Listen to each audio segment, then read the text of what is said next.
भक्त बजरंगबली को प्रसन्न करने के लिए अधिकतर लोग हनुमान चालीसा का पाठ करते हैं।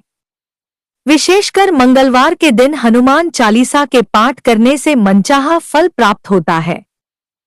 हनुमान चालीसा के लिए किसी खास नियम की आवश्यकता नहीं होती है, लेकिन कुछ छोटी छोटी बातों का ध्यान रखना जरूरी होता है। हिंदू धर्म के अनुसार हनुमान की पूजा से शुभ फलों की प्राप्ति होती है। ऐसा माना जाता है कि उनकी पूजा से लोगों की समस्त मनोकामनाओं की पूर्ति होती है और शुभ फलों की प्राप्ति होती है। कि जो कोई भी भगवान हनुमान की पूजा करता है वह समृद्धि, धन और सकारात्मक ऊर्जा से भरपूर हो जाता है। ऐसी मान्यता है कि चालीसा के नियमित पाठ से भगवान प्रसन्न होते हैं और समस्त कष्टों से मुक्ति दिलाते हैं। चौपाइयां शामिल हैं।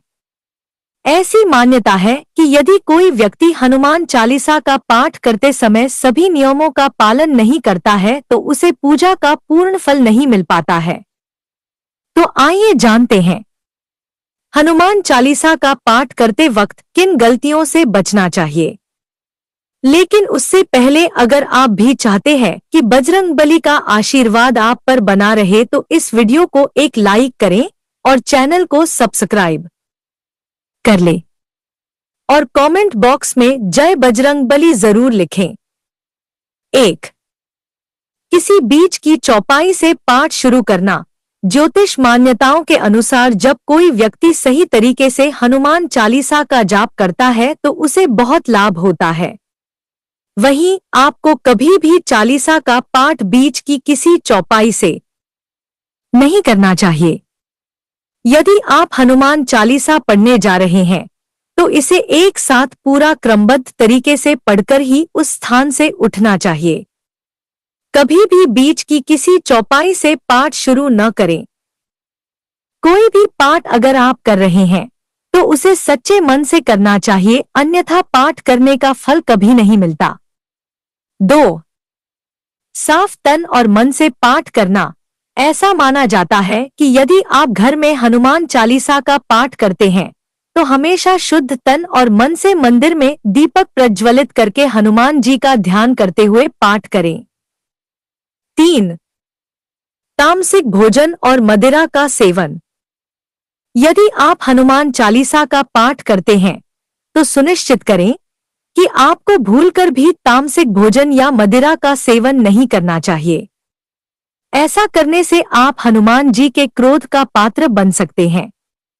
हनुमान जी बाल ब्रह्मचारी हैं और हमेशा मांसाहारी चीजों और शराब के सेवन से दूर ही रहना चाहिए, तभी आपको पूजा का फल प्राप्त होगा। 4. किसी से व्यर्थ का झगड़ा करना। यदि आप हनुमान चालीसा का पाठ करते हैं तो ध्यान रखें कि आपको भूलकर भी किसी निर्बल को सताना नहीं चाहिए और किसी से व्यर्थ में झगड़ा नहीं करना चाहिए। यदि आप भी हनुमान चालीसा का पाठ करते हैं तो ध्यान रखें कि आपको किसी का भी अपमान नहीं करना चाहिए और किसी के लिए भी अपशब्दों का प्रयोग नहीं करना चाहिए। आप अगर हनुमान चालीसा का पाठ करते हैं तो आपको गरीबों को भी नहीं सताना चाहिए, बल्कि गरीबों की सहायता करनी चाहिए। 5. जीवन साथी को छोड़कर किसी अन्य रिश्ते में बंधना। यदि आप विवाहित हैं और हनुमान चालीसा का पाठ करते हैं तो आपको जीवन साथी के अलावा किसी और से रिश्ते जोड़ने की बात नहीं सोचनी चाहिए। ऐसा करने वालों को रोट कभी भी हनुमान चालीसा के शुभ फल नहीं मिलते हैं। किसी विवाहित पुरुष को किसी अन्य पराई स्त्री से संबंध नहीं रखना चाहिए। अगर कोई स्त्री भी हनुमान चालीसा का नियमित रूप से पाठ करती है तो उसे स्त्री को भी अपने पति के अलावा किसी अन्य पुरुष से संबंध नहीं रखना चाहिए। अगर किसी व्यक्ति की शादी नहीं हुई है तो उसे तो पराई स्त्री से दूर ही रहना चाहिए। यदि कोई व्यक्ति हनुमान चालीसा का पाठ करता है तो उसे इस बात का ध्यान जरूर रखना चाहिए। 6. गरीबों और जानवरों को सताना नहीं चाहिए।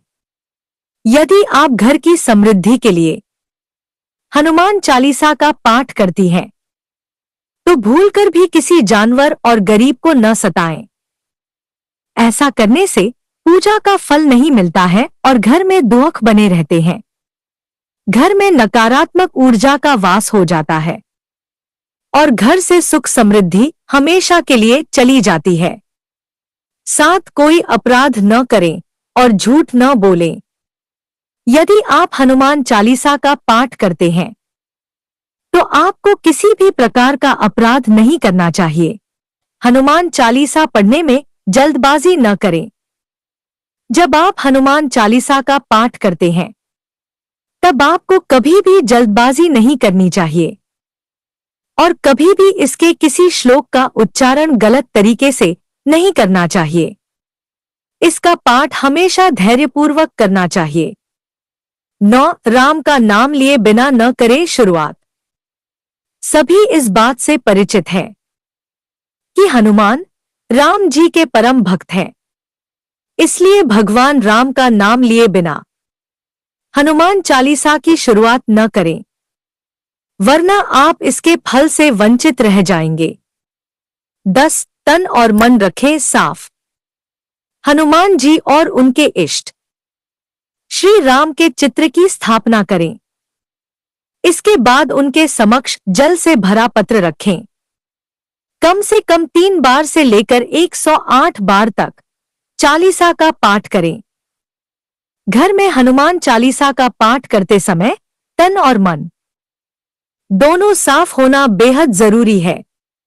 11 मन में न लाएं अनुचित ख्याल। हनुमान चालीसा का पाठ करते समय मन में किसी भी प्रकार का अनुचित ख्याल नहीं आना चाहिए। प्रयास करें कि चालीसा पाठ का समय रोज एक ही हो। विशेष दशाओं में यात्रा तथा सोते समय भी चालीसा का पाठ कर सकते हैं। 12 मंगलवार और शनिवार को हनुमान के दर्शन। हनुमान चालीसा का पाठ करने वाले को डोट मंगलवार और शनिवार को हनुमान मंदिर में जाकर हनुमान जी के दर्शन जरूर करने चाहिए। यदि मंगलवार या शनिवार को हनुमान मंदिर में जाकर उनके सामने घी का दीपक जलाने से और हनुमान चालीसा का पाठ वहीं बैठकर करने से बड़े कष्ट दूर हो जाते हैं। 13 कभी भी गलत संगत वाले लोगों के साथ में रहे। यदि आप हनुमान चालीसा का पाठ पढ़ते हैं फिर भी गलत लोगों की संगत में बैठते हैं, उनका साथ उनके गलत कामों में देते हैं, तो आपका पतन निश्चित है। इसीलिए ऐसे लोगों से दूर ही रहे। 14 ज्योतिष के अनुसार मंगलवार के दिन 3 बार पाठ करना बेहद शुभ माना जाता है। जब भी आप पाठ करें तो सबसे पहले एक पात्र में जल भरकर रख लें। उसके बाद जब हनुमान चालीसा का पाठ संपन्न हो जाए तो उस जल को ग्रहण कर लें। इससे आपको लाभ तो मिलेगा ही, साथ ही हनुमान जी भी जमकर अपनी कृपा बरसाएंगे। 15 सूतक काल परिवार में जब किसी इंसान की मौत हो जाती है तो वहां सूतक काल मान्य रहता है। जब तक ये सूतक काल रहता है तब तक हमें हनुमान सहित किसी अन्य देवी देवता की पूजा नहीं करनी चाहिए। इस दौरान मंदिर में भी प्रवेश ना करें। यह तमाम जानकारी जनरुचि को ध्यान में रखकर दी जा रही है। ज्योतिष और धर्म के उपाय और सलाहों को अपनी आस्था और विश्वास पर आजमाएं। कंटेंट का उद्देश्य मात्र आपको बेहतर सलाह देना है। इस संदर्भ में हम किसी प्रकार का कोई दावा नहीं करते हैं। प्रिय दोस्तों, आज के वीडियो में बस इतना ही। हमारे द्वारा दी गई शास्त्रों अनुसार जानकारी आपको अच्छी लगी हो तो वीडियो को लाइक, शेयर एंड सब्सक्राइब और कमेंट बॉक्स में जय मां लक्ष्मी जरूर लिखें।